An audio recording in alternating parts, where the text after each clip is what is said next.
Hey there, I'm Sarita, and you're about to experience the modern approach to well being where you get to establish the best and most important relationship you will ever have, the one with yourself. I'm on a mission to help you declutter energy and reclaim your power so you can be a magnet to what you desire.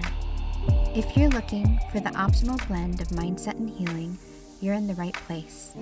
My goal in this podcast is to share tools, resources, and practices that will help you along your healing journey.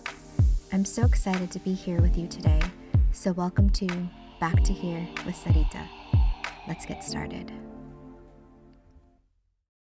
Hey you, welcome back to Here with Sarita, the new Manifesting Paradigm podcast. As always, I'm very excited that you're here with me today.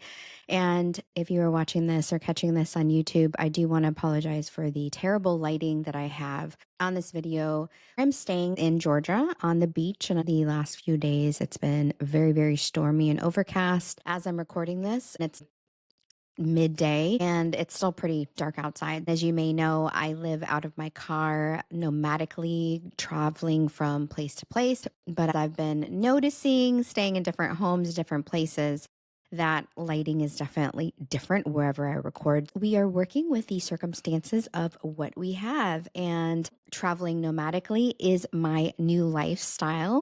If you've been following me on social media or if you've been in my world for a while, you know that I am completely 100% nomadic, and that started back in May. So we are officially, I say we because you are in my community here on this podcast and on my social media. I definitely value you as a listener, as a watcher, and somebody who supports the business and supporting you in your manifestation journey. And so we are 3 months in officially. The 90-day mark was August 1st. I have learned quite a few things since I've been on the road these last 3 months. The purpose of this episode is to relay to you the 5 lessons that I have personally learned on this nomadic journey. I'll be referencing some of the things that I've been thinking about, some of the things that I've been mulling over, things that have come to fruition, things I've been working through, all that. And hopefully this will help you relate to real life circumstances. The purpose of this podcast really is to help support you on your healing, self-love, and manifestation journey. And so when I share with you lessons that I personally have gone through and have learned, my hopes is that you will find your story within the experiences that I'm sharing with you. So let's go ahead and dive in. Lesson 1 that I have learned in the last 90 days is home is a frequency. It is not a location. So when we think of a home, we traditionally think of a place that has shelter, that has 4 walls, that has a roof over our head. And even though so many of us have heard the expression, home is where the heart is, there is a new definition of home that I've encountered over the last 90 days. And this isn't actually new for me. I have changed homes frequently in the past. And so for those of you who have been around in my community, you know that I first started my whole journey in general of humanness in El Salvador. And I was adopted at 3 years old. So I left birthland home country at 3, not by choice. That was through international adoption. I was raised in St. Louis, Missouri for 18 years. And then I moved to San Diego, California. And I lived there for about 20 years. When I was living in San Diego, I moved places frequently. I lived in close to 5 to 6 different places during those 20 some years.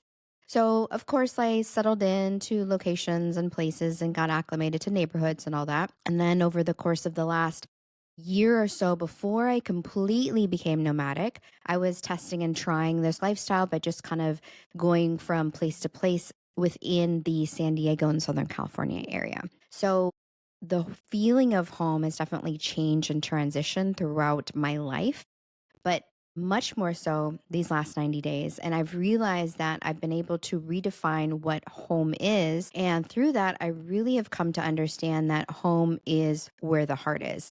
and it is a frequency. So, what you bring into your situation experience is your home base. If you know the name of this podcast, which I've said many, many times, is back to here, meaning back to center, back to the center place, back to the focus of your breath and your breathing, your life force, who you are as a person, your frequency, your vibration. And so I realized that in going from place to place, that I would be bringing my home with me, that my groundedness within my own body, within who I am as a person, was so much more important than when I was sitting and staying in one place in San Diego because I lived by the beach for about 3+ years post my breakup relationship. I was able to develop a new baseline frequency, a new safety foundation for myself in my body post my breakup. And I did that because I was living in one place for a while and diving deep into my self-care practices, my self-love journey, my manifestation journey, and all the things. And so that has created this foundational feeling of home base because I had created it in my little nook and cranny in my bedroom. But then that all transitioned after I started my nomadic lifestyle. And thank goodness for those 3.5+ years where I was intentionally creating a safety foundation for myself within my body,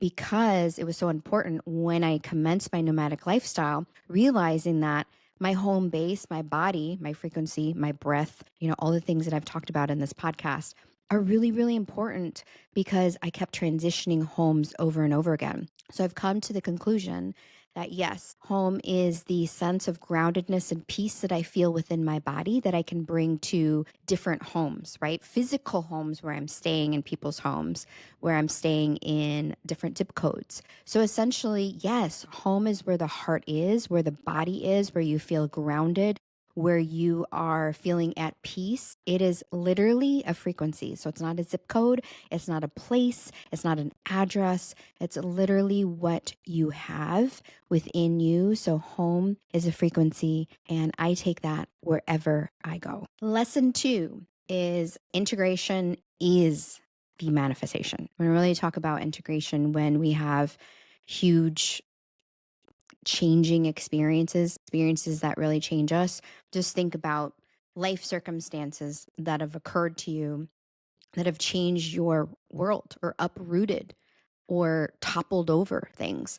It could be breakups, it could be divorces, it could be a pet that passed away, it could be moving to a new country, it could be changing schools, it could be something that's going to change your circumstances and experiences from what you had considered normal or what you had considered your everyday. And we don't really talk about the integration that happens post that huge thing that changes in our life. So relating this to manifestation, I think a lot of us get really, and I'm one of those people, get really caught up in the after effect of how we're going to feel when that manifestation hits us. So that's one of the things that I do recommend and I teach is how will you feel when you have that thing that you desire. Let's say you desire to manifest a new job. You applied for this new job. You want this new job. And so part of the identity work or the self-concept work that I teach within the Bliss Method and also with my one-on-one clients is becoming that identity, right?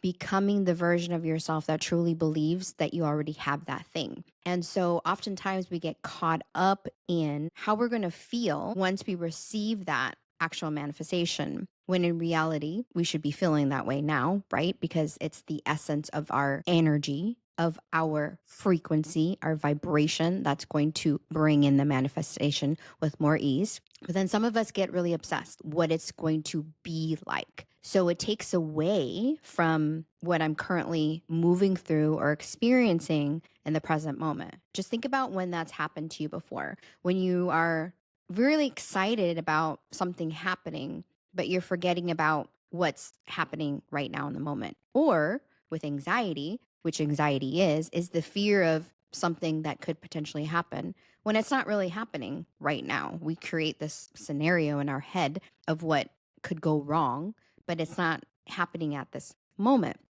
When I say integration is the manifestation, when I was preparing for this trip, I had a lot of things that I had to check off my list of things to prepare for this journey. And so I had this anticipation and excitement of I can't wait till I'm on the road. And so certain things in my current life before I left were getting frustrating and annoying. Situations and experiences where I would say to myself, oh, I can't wait until I'm on the road and I don't have to deal with this anymore and I don't have to face this problem anymore. I wasn't thinking that conceptually, but it was more just a feeling of it'll be nice when I won't have to A, B, and C because I'll be on the road.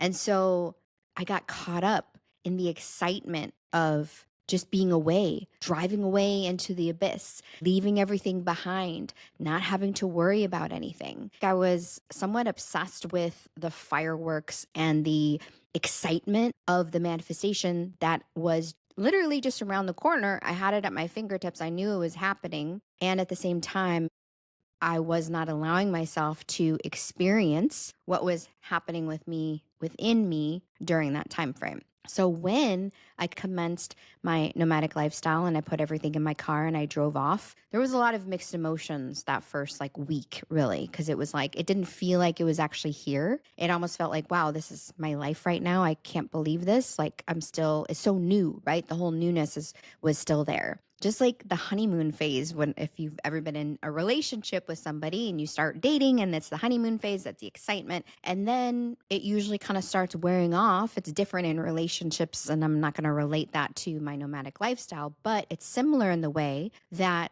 it really started to wear off. And I started to realize, wow, this is my life now. Like, and all these fear questions and comments started coming into my brain like, wow, did I make the right choice?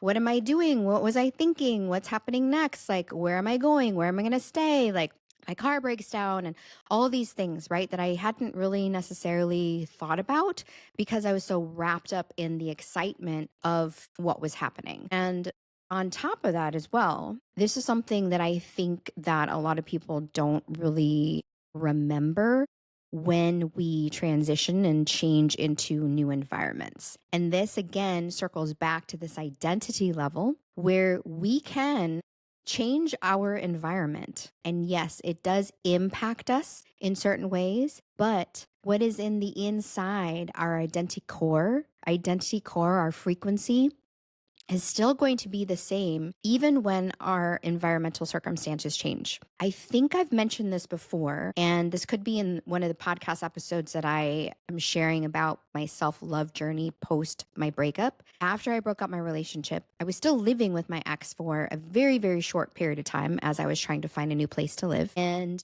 after I transitioned into a new home, I remember so clearly sitting on my floor with all my boxes around me and just being in a mess of tears and realizing what I thought would be a healing experience by leaving him, leaving the circumstance, experience, the home life, and starting anew and starting into a new home. And I would feel liberated and I feel completely different. And all the things would just be great. All of a sudden, like my life would be healed and everything would work out and my business would boom. And in reality, it was not that at all. Quite specifically, I was feeling so dead, broken, and sad inside. That version of me was still experiencing what I was experiencing outside of the relationship.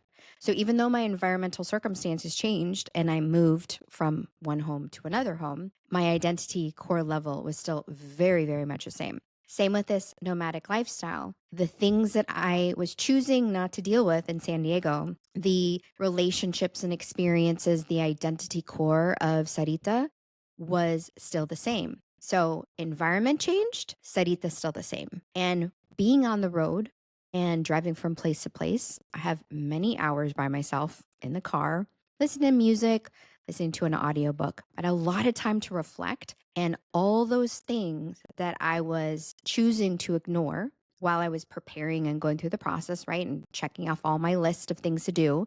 I was not allowing myself to be present in the moment of what I was experiencing. And I think I even remember kind of cognitively thinking to myself, oh, I'll deal with those emotions later. Right now, I have a to-do list. I have people to visit before I leave and answer questions and prepare things. Has that ever happened to you before where you're like an emotion comes up and be like, I'll deal with that later. That's on the back burner, right? Well, it'll come forth again. That's what happens with emotions. As I transitioned into this nomadic lifestyle, a couple weeks in, it started to become waterworks. If you remember, I did combo medicine. That was such a great way to cleanse and clear the slate for my new nomadic lifestyle. Whenever you do some type of plant medicine or any type of medicine journey or spiritual journey in general, the integration period is going to be the most important part of your journey. It really is. The actual process itself is really, really important. Even going through a coaching program or therapy, the integration part is the most important. My best friend is AA, and she's talked about this before. It's not just the meetings, but it's how you are relating and acting and integrating the practices and the teachings that you learn in your actual lifestyle. And that's the same thing that I realized that I was ignoring so much. And then, of course, here comes all these emotions. And so manifestation is not always about what's happening, like the actual action and the thing that we receive and the desired outcome. It actually can come in the form of peace. It can come in the form of allowing those things to come forth because we were not allowing them to come forth before. So it's that beautiful transformation that can occur when we surrender and we allow. And sometimes, like in my circumstance, it was almost like it was a forced situation. It was being forced up. I had no other choice. Haven't been with really anybody else. I've been transitioning homes. I've had a lot of time by myself.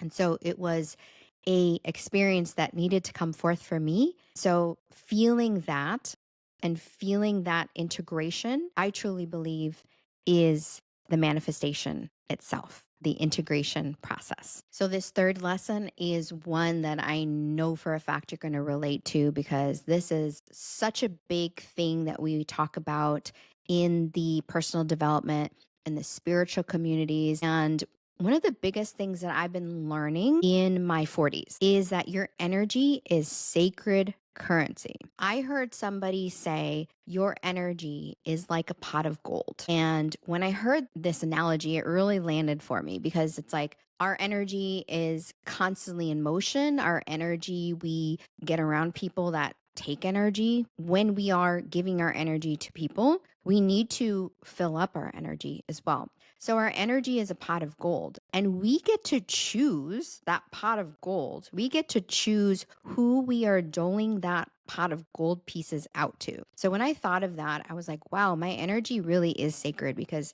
gold is a very precious resource. So I didn't realize how much I was giving my energy to things, circumstances, and people in my 20s and in my 30s. When I started my self-care practices and my self-love journey, one of the biggest things that I came to the conclusion, this was something again that I've been sharing in my podcast episodes, and I believe it is where I talk about my adoption and how I've outsourced my worth to people, and that I've realized that as a moon in Pisces, I do this very frequently because moon in Pisces is a very watery sign, a very watery placement. It's in my 11th house, which is all about the collective. And so when it comes to friends, when it comes to relationships, when it comes to group gatherings of sort, I have an very intuitive sense for people's emotions and feelings. And so naturally, my desire is to comfort them and make them feel better and to hold their emotions. Pisces is the fish. It's the only sign of the water signs that has absolutely no shell. The crab has a shell, the scorpion has a shell, but a fish has no shell. So it's out there swimming around and really just kind of going with the flow of things. And so the flow of things, oftentimes for me in the past, have been I hold other people's energies, I hold other people's feelings and emotions in such a depth way that I feel almost responsible for how they're going to react. I feel responsible for how they're going to feel and move through things. And so that has not served me because I have allowed myself the lack of boundaries in holding my own energy as being sacred. This is something that I've had to learn over and over and over again. And so I've had this belief for a while that maybe they'll love me and care for me and value me and respect me. And this isn't just men, this is friendships as well. Is if I'm giving and loving and caring and just kind of throwing all my resources and energies all over them, and somehow I'll feel validated and loved and cared for, right? And so I didn't realize how much that was the case. And so the last some years, 3.5, 4 years post my breakup, it's been a rude awakening to learn about my frequency through my energy and valuing my energy as a very, very, very sacred resource. Okay, so I continue to learn that and then taking it to a new level while I've been on my domestic and nomadic travels. I had forgotten that when I go into people's homes, I can pick up on people's energies. So let's rewind a little bit. Our home again, right? It's a physical construction. This is like the first lesson I've learned, right? Home is where the heart is. But then your home is also a sacred place. We're very tentative about whom we let into our home, right? That's the reason why so many people have security systems, is because they want to preserve their home as a sacred space. A lot of people will have their homes cleaned. They'll do things to make sure their home is fitting to their own energy type. Feng Shui is important. Creating a space for themselves that's going to be very comforting to them, right? To their unique energy and their unique personality. And so when a stranger comes in, they bring in new energy, right? They bring in an energy that may not necessarily match the energy that is what they are creating. And so some people are not intentional about the energy that they have in their home, right? They may put things in certain places and construct it all nice and beautiful and it looks presenting to the eye. But again, whatever frequency that person who is living there is carrying, it's going to be integrated into that domestic experience, right? So no matter what they're going through, they're going to be emulating that. And so there have been circumstances, luckily for me, where I've been able to meet the homeowner that I'm staying and taking care of their pet or taking care of their home. Sometimes I don't meet the homeowner. But when I do meet the homeowner, I get to know them as a person, and then it helps me understand them better and their situation with their pets or their home and things like that. And so as a outside energy source, I've realized that I need to be really intentional about cleansing and clearing the space of where I am choosing to stay for that period of time. Most of the time, I'm not staying in places more than like 2.5 to 3 weeks so far. I would love to stay someplace for longer. But as it has been over the last 90 days, I've stayed, probably my longest stay has been almost 3 weeks. And that was in Austin, Texas. And so coming in, again, relating to that moon in Pisces for myself, being an intuitive person, you don't need to be a moon in Pisces to have any type of intuition. You can have your own intuitive sense, right? How many times have you gone into a group of people and you're like, something's amiss or like something's happening, or maybe you're feeling something that someone isn't saying?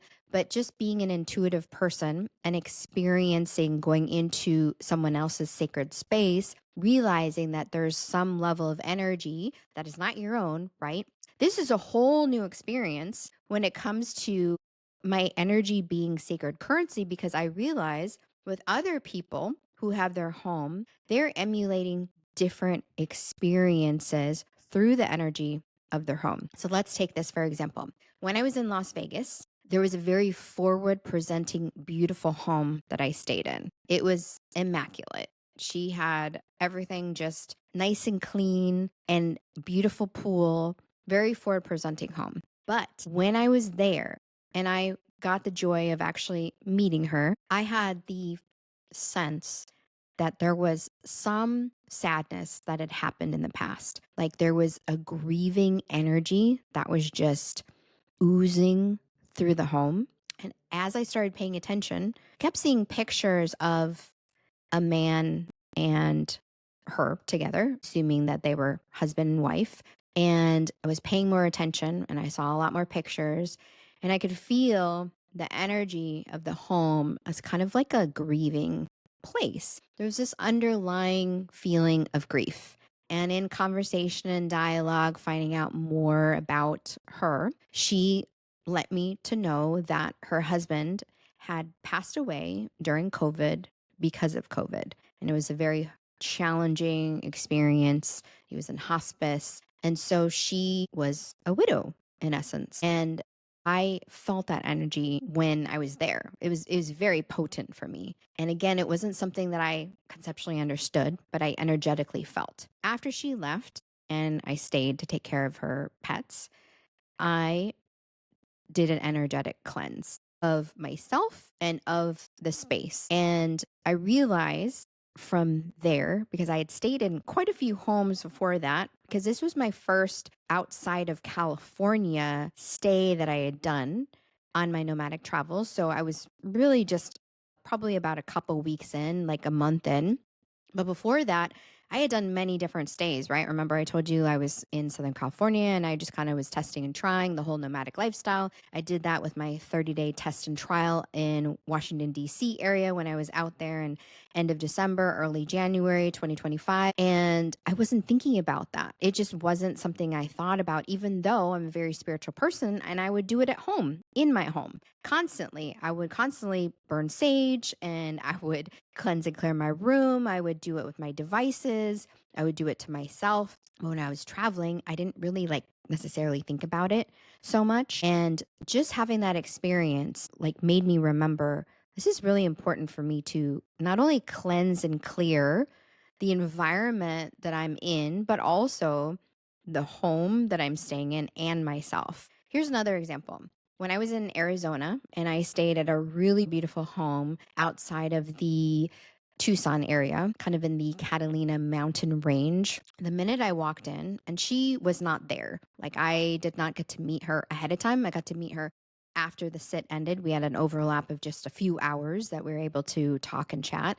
But before, when I walked into her home, I immediately felt a sense of peace and groundedness when I first walked in. She had done an immaculate job of creating a space, and come to find out, it was a retreat center as well, to make it a sacred space that felt comfortable and at ease. And it's really interesting too, may I add, that that energy is related through the pets that stay with their humans. When you have an anxious animal, that just goes to show that most likely there's some anxiousness happening in the whole dynamic of the home. We forget that pets are actually mirrors to us as well. They actually relay to us the energy that is happening in a circumstance, a situation. So with her, her pet was the most mellow animal I've ever come across. And it's because I know that she intentionally created a space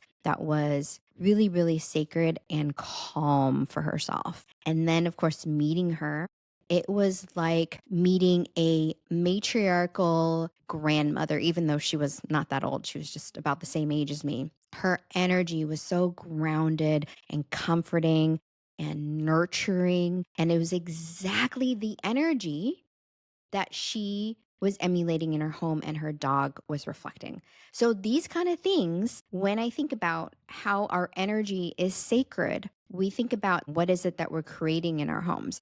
So it's a whole new level of energy as sacred in my experience, right? And so going into people's homes and realizing that this is really important, that I get to double down on my protection and my cleansing because I'm subjecting myself to whatever energy is happening in that person's home, right? and whatever spirits, because I do believe in spirit guides. I do believe in energies that stay in one place, and just remembering that I'm there to support and help, the animal that I'm taking care of, or the home, taking care of the home, and that I'm not there to harm. I'm not there to do anything that's going to disrupt anything that is happening, and that I am also cleansing, clearing myself when I go into homes, and cleansing and clearing the spaces, especially the places that I sleep, because that is definitely going to impact like where you are.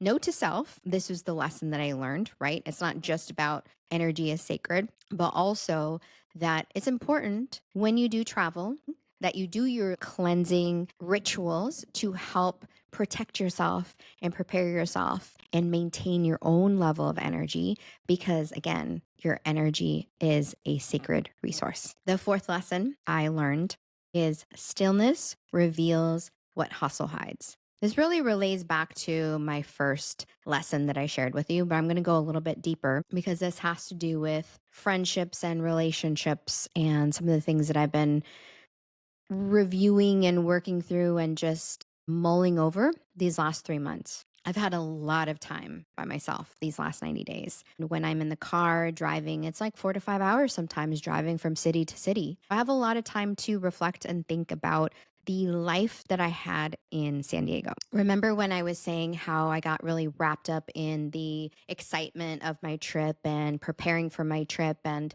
I've known this for a while, right? I had the opportunity to recreate my life over again. I had lived a life subjecting myself to the thoughts and beliefs of what society was expecting from me: a partner, a home, a 9 to 5 job, the whole white picket fence, right? That we're sold really here in the United States. I was subjected to that, and I really succumbed to that belief. And so when I broke up with my ex and started to mull things over and got into my self-love and my manifestation process and really diving deep, I thought that I had a second chance in life, really. How can I create a lifestyle that is in congruency to my authenticity? How can I create something that's going to be the most loving and caring for me as a person? And freedom has been one of those things that is so important to me, right? So creating a lifestyle of freedom is not something that was done overnight. It was done very intentionally for a while. I've known for quite some time that I would be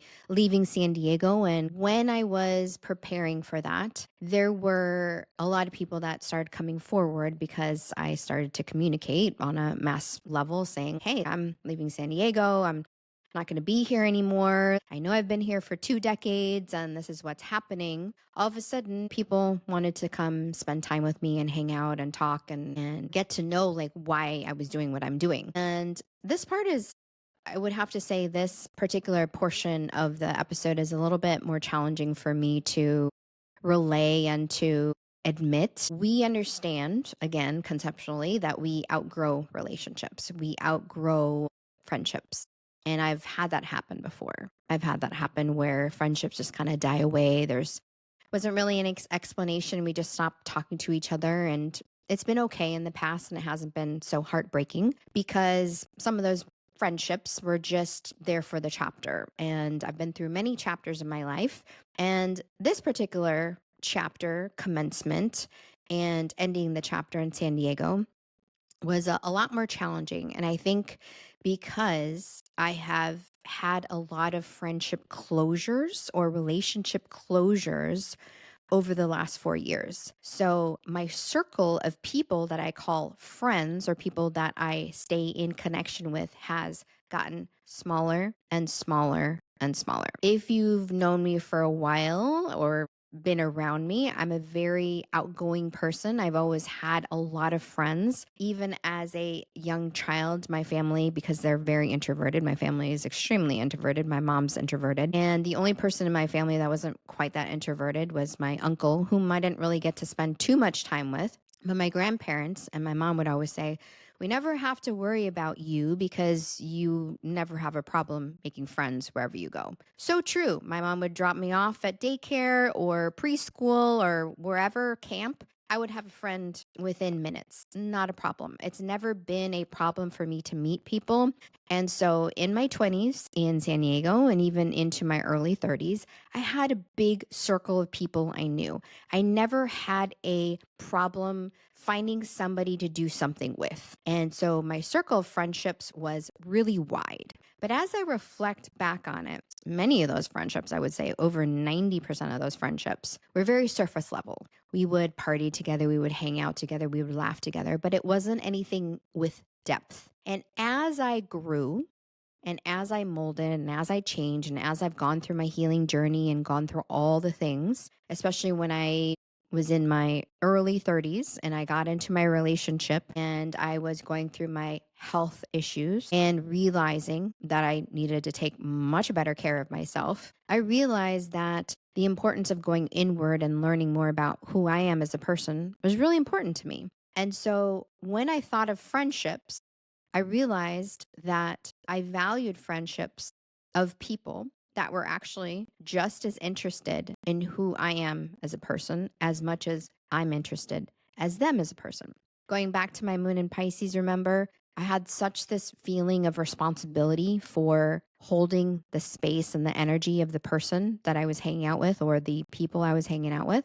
And a lot of times, yes, it came from the need to be validated and seen and loved. And that manifested into Sarita, who was constantly being the one who was taking the action of checking in on people, finding out how people were doing, asking the questions, spending the time, getting in the car and going to them to hang out with them to make it as flexible for them. Me having the flexibility because I didn't have the kids or the significant other. So it was me being really, really available for these people with the lack of boundaries again and maintaining the friendship from a one-sided perspective. I remember very, very well post my breakup, I felt really alone. I didn't have people checking in on me or coming to pick me up to take me places. At the time, I didn't have a car either. So it wasn't like I had a lot of freedom to be able to go places and do things. So I felt really stuck. And I would say very, very few people checked in on me to see how I was doing, even though those people have gone through breakups or divorces before themselves. And so that really left a sense of bitterness in my mouth towards friendships. And again, I tried to push it aside because I thought it's okay. People get busy with their lives. People are doing the things that they need to do. And that was the excuse that I kept making for my friendships in San Diego was, yeah, they're busy. People get busy with their lives. They don't really, like, they're just busy. They get busy. They can't respond. They have a lot of things on their plate. I get it. They have kids, they have a significant other, blah, blah, blah, all these things. Although that's true, at the same time, it felt like, and it was, this is how it manifested, that I was the one responsible for maintaining the friendship and relationship. And it really wore me out. And it really made me sad that some of these people that I considered friends just had the lack of interest in getting to know me, who I am as a person, my business, my podcast, like all the things, my healing. And it just felt, again, like a one-sided affair. And it was frustrating. And it wasn't just friendships. It was sometimes when I was dating people too, where I was putting in all the energy and effort. I definitely take ownership that often I was doing the energy and effort because I wanted to feel some sort of validation and completeness from friendships. And so when I left San Diego, I knew that there were certain friendships that I would not be carrying with me into this next chapter. And that was very heartbreaking for me because I had spent a lot of time and energy cultivating these friendships. Again, that was me doing a lot of the work. And it was frustrating because I really, really craved after my breakup and my relationship. One of the things that was the most biggest aha moment that I had that I was not receiving in my relationship dynamic for 8 years was depth. I did not receive a lot of depth of getting to know my significant other partner. He was not really good about asking deep level questions. I was the one always asking like profound, deep level questions. He'd always give me a hard time about that. And it was frustrating because I felt like that person didn't really care to get to know me on the deeper level. And then it was relaying to me again through some of my friendships. A lot of people didn't understand the importance of asking deep questions and getting to know, and not just the surface level conversation. I think that's one of the reasons why I got really bored with certain friendships, because it was just the same old mundane thing over and over again, drinking and laughing and cracking jokes. And as I healed, I just realized I wanted more out of friendships. I wanted friendships that the other person was cultivating depth as well, that I was looking again for depth in places where it was not available. And that's okay. That's the part that was the hardest thing to accept as I've left San Diego and now been on this nomadic travel, is that, yeah, we outgrow relationships and it hurts because a lot of effort has been put into relationships and friendships sometimes. And oftentimes we outgrow things. We outgrow communities. I outgrew San Diego. I outgrew things. And it's not anybody's fault. It's not my fault. It's not their fault. It just is the evolution of what occurs when you do heal. I've heard this on TikTok before, and it's something that I want to reconstruct because I know the narrative can look like this, but the narrative is that it's lonely at the top, that the more you heal, the less friendships you have. Well, I'm on a mission, and that's why I've created the Bliss Method, a community where people who are going through similar circumstances like this can come together with other people that are craving healing and having deep conversations. It exists. It really does exist because I've cultivated with several friends of mine. And these are friends that have been on the same healing journey path as me and desire the same thing in me when it comes to friendships. They desire to have relationships where you are cultivating and watering each other, just like a garden. Like, look at your friendships as a garden. You want your friendships to blossom and bloom. I mean, you want your garden to blossom and bloom. You really do. Like, that's the beauty of it, is putting in the effort and seeing the fruit. And that's the same with friendship and relationship dynamics, is the beauty of the manifestation of the efforts that you've done to prune and cultivate and weed and water, like all of it. I want friendships that are like that going forward. And so these last 90 days, it was a lot of grief, relief, and a lot of other emotions that I was feeling, moving through, releasing the friendships that no longer serve me. Again, the stillness revealed what the hustle was hiding.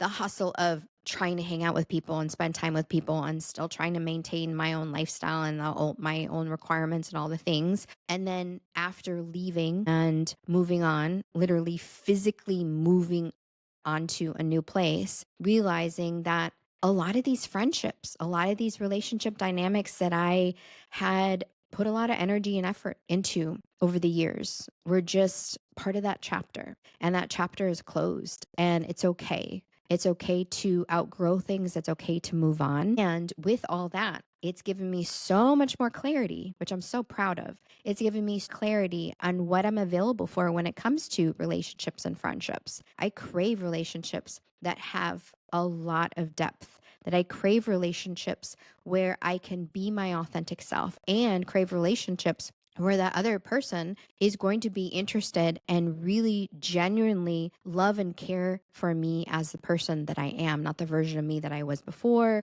but growing along with me. That is what I've discovered in my solitude, and solitude can be the greatest teacher, bringing forth what we were not necessarily allowing ourselves to receive and download when we're in the hustle. Okay, last lesson. Lesson 5 is redefining success is a continual process. This really isn't a accumulation of all the things that I've shared already, but the adventure to find myself in this whole process, this nomadic lifestyle, ended up becoming something a lot bigger than just me trying to find myself and find a new place to live. So, this lifestyle, these last 3.5, 4 years, learning about self love, starting to share about my manifestation story, all the things I've manifested. This is me putting in everything that I've learned into real time practice. That's why I say, watch me manifest my way around the United States, because I am putting into practice day in and day out everything that I've learned thus far since I've been healing.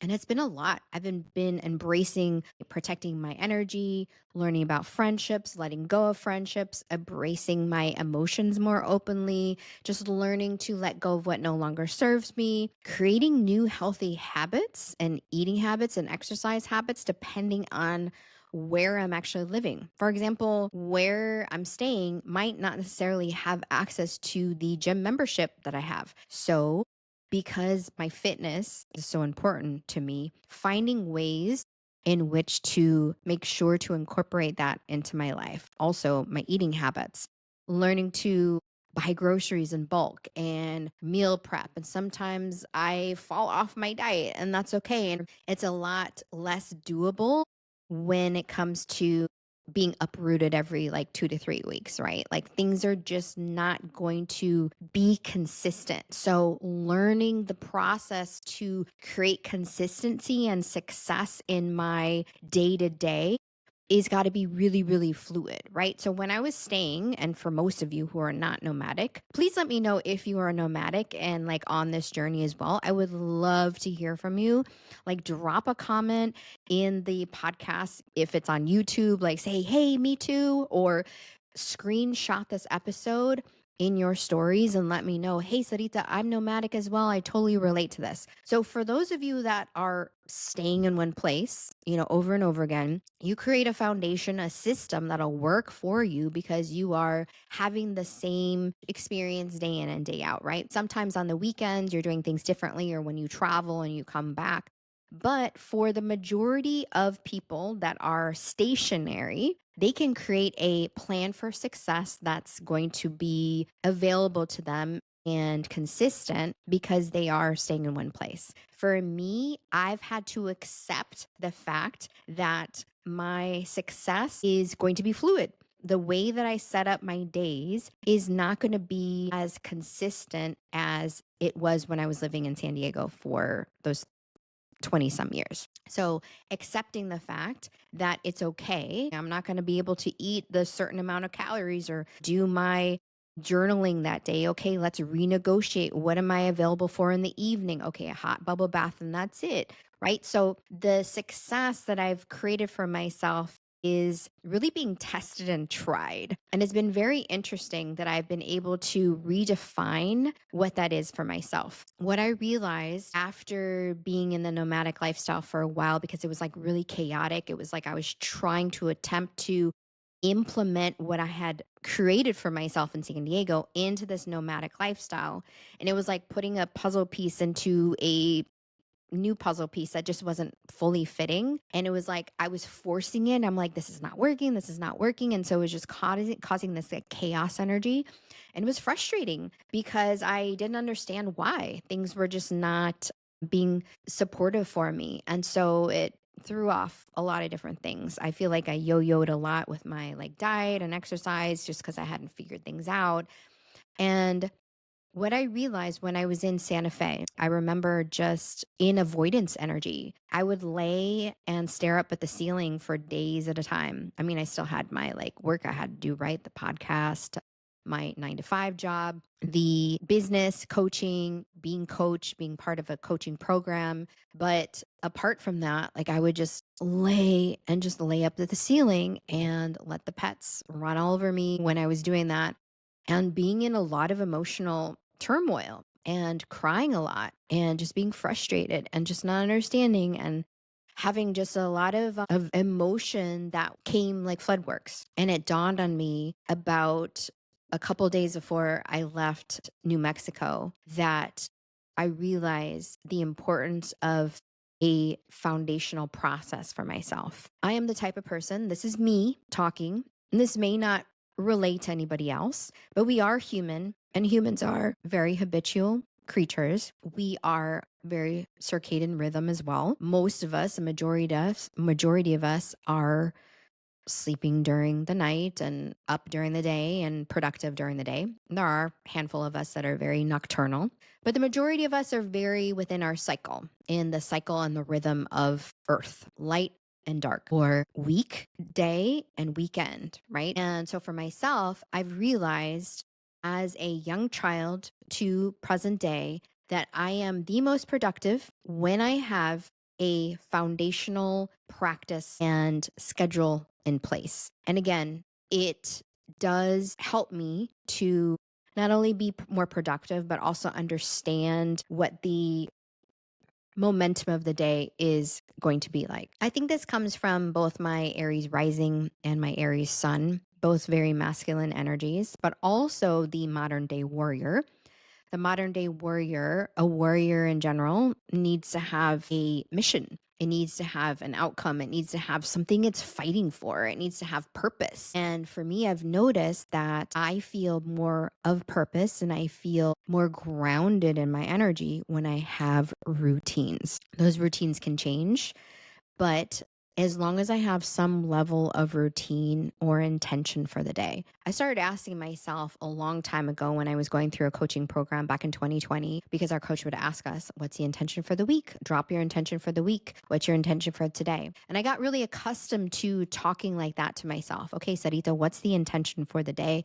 What's the intention for the week? What's the intention for the month? And having that really supported me in creating a foundational system that would help me back in San Diego. Once I got onto my nomadic travels, that all kind of went chaos because I didn't really understand how it was all working out. But it dawned on me when I was in Santa Fe that I could address the same kind of approach, but in a different way. That I found that having a foundation for success was going to really help me to structure my days to be more successful. And in that, right, because we're balancing the masculine and the feminine here, that within having a level of structure for myself, it allowed for more flow as well. My morning routine is imperative for me to set myself up for the day. And that can look different on a different day. But for me is making sure that I'm having a really good, healthy meal in the morning somewhere and making sure to move my body. That can look a lot of different ways, but as long as I'm doing those two things and then grounding myself before I jump into the check off list or all the requirements of the day, it really helps me get grounded in the energy. So my morning routine is often looking like moving my body somehow, eating something really healthy to prepare myself, my brain, and then also grounding myself. That could look like meditation, tarot card reading, that could look like a hypnosis, like all the different things. It can just look differently, right? Depending on where I am or what I'm feeling. My evening routine is definitely something that's really important to me to wind down for just releasing what was happening for the day. So it could look like listening to meditative music. It could be meditating. It could be taking a hot bubble bath. It could be writing in my journal. It could be doing another tarot card reading. I realized that while I was in Santa Fe that, oh my gosh, I thrive off of a structured system. And that means too, within the structured system, that I have room for flow in that. So that's where the feminine energy comes in, the creativity, right? Like creativity doesn't look the same every single day. Creating my content, maybe it could be painting, it could be taking a walk outside, it could be spending time in nature. Like having that feminine flow energy is like really important to me as well.